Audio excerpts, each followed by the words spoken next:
गोस्वामी जी ये नहीं कहते हैं कि राम जी ने दिया, गोस्वामी जी कहते हैं मुनियों को प्राप्त हुआ, विविध दान मही देव न पाए, ब्राह्मणों को मिला लिखा है, राम जी का देना हुआ नहीं लिखा। अब आप कहेंगे महाराज राम जी दिए नहीं तो मिला कैसे? राम जी दिए नहीं, संकल्प कर लिए कि आपको मैं 1000 बोरी गेहूं दान करता हूं, आपको इतना धन दान करता हूं, अयोध्या पहुंचूंगा, आपके पते पर भिजवा दूंगा, यदि नहीं आप अयोध्या आकर ले जाइए, मैंने दान देने का संकल्प कर लिया। यदि रुपया नहीं है पास में तो पंडित जी का पेटीएम नंबर लेके आ जाइए घर, संकल्प करा लीजिए, पंडित जी का गूगल पे पेटीएम नंबर ले लीजिए और घर आकर मोबाइल से ट्रांसफर कर दीजिए, डिजिटल इंडिया हो गया। इस पर भी एक बड़ी अद्भुत कथा है। एक सेठ जी का नाम था दानचंद, स्वामी राजेश्वरानंद जी महाराज सुनाते थे। क्या नाम था? अब महाकंजूस आदमी, 1 रुपया कभी दान नहीं किया। एक दिन पत्नी ने कहा कि 5 किलोमीटर गंगा जी है, पूरी दुनिया स्नान करती है, कर्म फूट गए तुमसे शादी होके, ना अपने जाते हो ना हमको ले जाते हो, अकेले जाना पड़ता है। इतना पत्नी ने कहा कि एक दिन अच्छा ठीक है आज जाऊंगा। गाड़ी से नहीं गया, तेल का पैसा लगेगा। पैदल गए 5 किलोमीटर, जाकर देखे गंगा जी के घाट पर बड़ी भीड़ लगी है, ब्राह्मण देवता पंडित जी लोग बैठे हैं। बोले मन में सोचे यहां नहाऊंगा तो पंडित जी लोग लूट लेंगे हमको। थोड़ा आगे बढ़े तो एक मुर्दा घाट था जहां मुर्दा जलाते हैं, वहां देखे पूरा सुन्न सपाटा, कोई पंडित नहीं। बोले बस बस यही बढ़िया जगह है, एक डुबकी लगाओ जल्दी भागो यहां से। कोई पंडित जी नहीं वहां पर। भगवान देख रहे सेठ जी का लीला। पंडित वो सेठ जी अपन कपड़ा उपड़ा उतारे किनारे, आप बोले कोई देख नहीं रहा है, जल्दी डुबकी लगाओ। जैसे गंगा जी में जाके डुबकी लगाए और लगा कर देखते हैं भगवान एगो पंडित जी का रूप धारण करके, और जहां कपड़ा खोले थे वहीं खड़े हो गए। जैसे डुबकी लगाए भगवान बोले यजमान का कल्याण हो यजमान का। बोले तुम कहां से चले आए? भीड़ है ना, खाली मुझे बहुत पसंद है, और आप जैसे एक दानचंद आ जाते। बोले मेरा नाम कैसे पता तुमको? आप दानचंद हैं। आप जैसा कोई एक भी यहां पर स्नान करने के लिए कोई जीव आ जाता है, 1 महीने की मेरी व्यवस्था करके चला जाता है, क्यों इधर उधर भटकना? मैं संतोषी महात्मा हूं। अब वो सेठ सोचे अब क्या करूं। भगवान ब्राह्मण बन के बोले संकल्प करिए, तो 2 रुपए का संकल्प किया।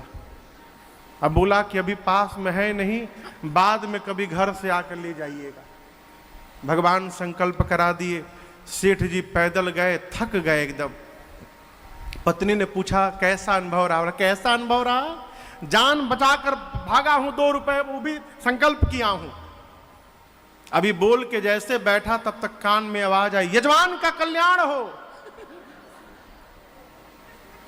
पत्नी गई आकर बोली किसी पंडित जी को 2 रुपए का संकल्प कराए हैं क्या? बोले आ गए क्या यहां पर इतनी जल्दी? बोले कि जाकर बोल तो बीमार हो गए हैं।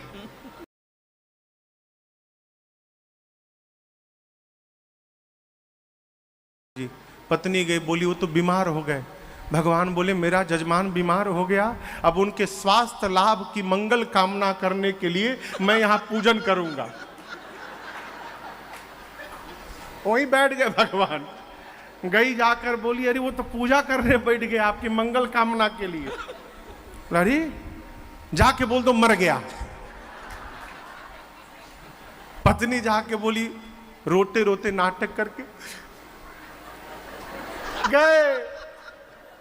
अब वो बोले भगवान कि मेरा जजमान नहीं रहा, अब उसकी अंतिम क्रिया कराए बिना कैसे मैं जा सकता हूं। अब तुम घबराओ मत। अब वो आंख बंद करके सांस रोक के लेटा है, बीच बीच में सांस ले ले धीरे से। भगवान अनेक रूप धारण करके पूरे गांव में एक ही साथ दौड़ लिए, सबको बोल दिए सेठ जी मर गए। लोग आए, सेठ जी को बाहर निकाले, बांस का खटोला बना उस पर बांधा गया। अब वो सांस रोके लेटा है एकदम। उसकी पत्नी रोए मरे नहीं है। और हाँ बस ऐसा ही होता है, ठीक है कोई बात नहीं। अब वो बोले मरे नहीं है। उठा के लोग उसी मुर्दा घाट पर पहुंचे जहां संकल्प किया था। वो चिता सजाई गई, वहां लिटा दिया गया। भगवान बोले अद्भुत है भाई। अब अग्नि लगने ही वाला था, तब तक भगवान बोले देखिए मेरा जजमान है, हम अपने जजमान के कान में एक मंत्र बोलना चाहते हैं उद्धार के लिए। भगवान गए सीधे कान में धीरे से बोले देखो मैं जानता हूं तुम मरे नहीं हो। सेठ ने धीरे से, अरे बाप रे तो वही पंडित है। भगवान ने कहा देखो मैं पंडित नहीं हूं, मैं भगवान हूं। तुम्हारी इस निष्ठा पर मैं प्रसन्न हो गया हूं। तो जो तुम चाहो मांग लो, जो मांगोगे दे दूंगा। तो जो तुम चाहो मांग लो, मैं भगवान हूं, जो मांगोगे दे दूंगा।